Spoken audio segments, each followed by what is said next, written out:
Oke, Kakak Joan di film ini berperan sebagai apa? Berperan sebagai TIC. Karakternya seperti apa di film ini? Kalau karakter TIC sebenarnya dia sebagai pengasuhnya Tegar di film pertama, kemudian di film kedua ini TIC ini mengajak Tegar pulang ke kampungnya TIC. Dan karakter TIC sendiri lebih ke kayak orangnya tuh mungkin belak-belakan, ceria, terus cepat tersentuh juga, sama lebih banyak akhir-akhirnya tuh lebih banyak sadar setelah melihat keadaan di Papuanya, di kampung halamannya. Jadi kocak tapi ujung-ujungnya bijak, tapi tetap kocaknya lebih dominan. Tapi kenapa pada akhirnya disebut TIC gitu? Karena kalau di film pertama itu TIC ini tuh kakeknya Tegar, Bapak Deddy Miswar itu kayak ngangkat TIC jadi anaknya. Terus akhirnya mengasuh dari kecil sampai besar itu TIC tinggal di Jakarta, di Bandung. Makanya panggilannya udah bukan Insos lagi Papua, tapi panggilnya Teh.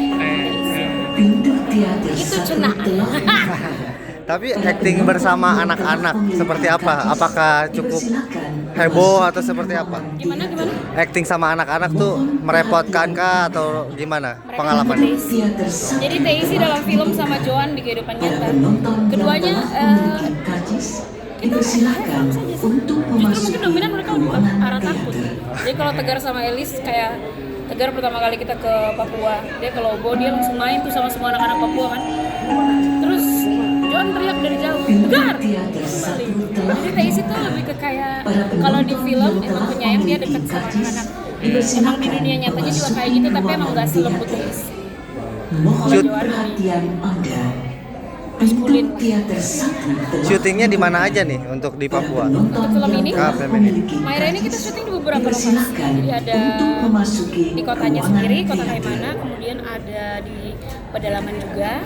Emang kita kayak tidur masyarakat di kampung ada, di pesisir pantai ada, di air terjun ada, banyak. So kalian harus nonton biar kalian bisa lihat, karena kita syutingnya tuh di banyak tempat dengan medan yang sangat sulit.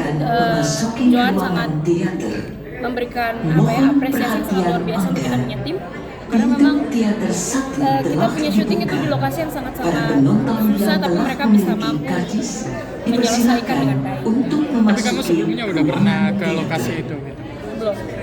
Oh, baru pertama kali juga? Jadi kita tuh kayak misalnya ada 10 lokasi, Joan tuh baru pergi ke 5-nya. Kalau 5 ini tuh dari hasil riset, jadi kita sebelumnya riset dulu ke lokasi ini, terus menyiapkan syuting di situ. Jadi riset dulu, itu baru pertama kali.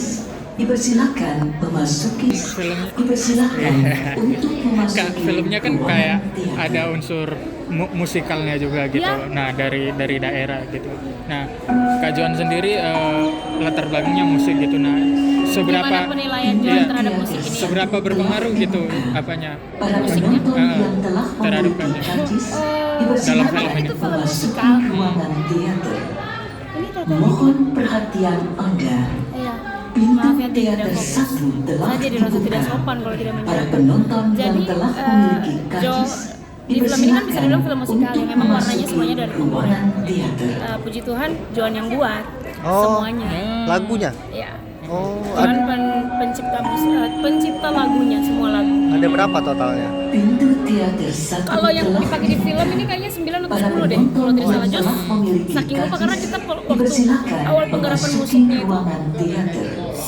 sekitar 19 yang Joan buat, tapi yang dipakai sekitar Pintu 9. teater satu telah Itu Tapi ada 2 lagu, yang satunya lagu suku, itu Basiri Sidamuna, nah itu emang punya suku Madewana. Terus ada satu lagi emang lagu rohani. Kakak langsung masuk. Maaf ya kak, nanti cutnya susah ya. Tidak apa-apa. Satu lagi tuh lagu rohani. Nah itu kayak unsur-unsur daerahnya gitu, kayak lagu-lagu Papua gitu, itu dimasukin juga sama Kak Joan.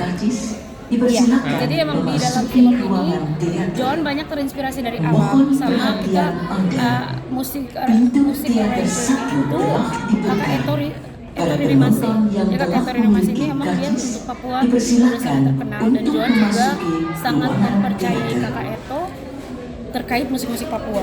Jadi memang di saat kita proses pembuatan lagunya, Joan freestyle, Joan buat liriknya, terus dibantu dengan sense musik yang luar biasa dari kakak itu tuh jadinya plot, jadinya masuk. Jadi kayak musiknya ngomongin Papua kan nggak bisa cuma sekedar nadanya G, terus kata-katanya aku atau pakai Papua saya kok, tapi emang sense-nya ada minor, ada lagu sedih itu nadanya kemana, lagu marah itu nadanya kemana, nah itu tuh cocok banget sama Kakak Eto. Jadi John saat dipasangkan sama Kakak Eto, Jo secara pribadi pun bangga sama hasil karya John buat.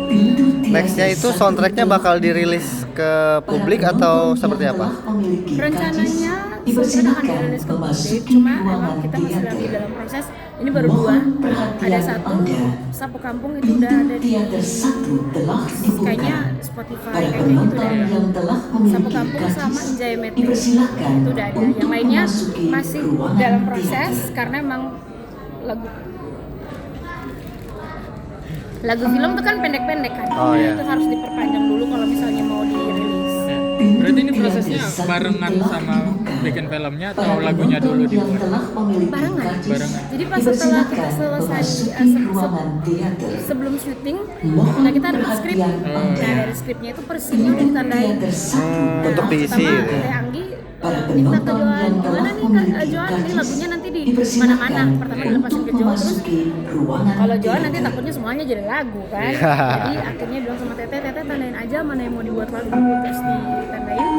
Terus udah sebelum kita syuting, setelah riset, nah itu momen riset itu 2 tahun, momen dimana Jom menyerap semuanya. Jadi benar-benar saat kita jalan ke hutan, melihat kenyataan yang terjadi di dalam hutan. Jadi film ini emang benar-benar apa yang terjadi di Papua sih sebenarnya. Ada yang keap, ada yang benar-benar tenggelam, dan film ini kayaknya mewakili semua hal itu. Dari musik, dari suara burung, itu semuanya yang menginspirasi Joan untuk membuat musiknya. Tapi lebih susah membuat lagu yang dari naskah skenario atau bebas aja? Kalau dari Joan pribadi, Maksudnya gimana? lebih mudah menciptakan lagu yang dari skenario atau yang bebas? Tiba-tiba ada inspirasi aja gitu? Mungkin kalau khusus untuk film ini mungkin karena kita ngalamin sama-sama. Jadi riset kita jalan bareng. Apa yang menjadi inspirasi Teteh ngebuat skrip sama persis kayak inspirasi Joan saat kita jalan. Jadi enak. Pas keluar skripnya langsung jadi oh ini momen yang ini nih, langsung jadi lagunya. Oke. Terakhir mungkin Kak Joan melihat film ini sendiri gitu, apa sih pesan-pesan? Mimpinya Joan. Jadi Joan itu awal banget nonton film Denias kalau nggak salah. Iya. Itu Joan masih SD. Dan saat Joan nonton film itu punya mimpi besar sekali untuk buat film di Kaimana, karena memang Kaimana itu kan daerah pesisir pantai. Kaimana nih kota Joan bertumbuh. Jadi melihat film ini mungkin lebih ke arah mimpi yang tercapai mungkin.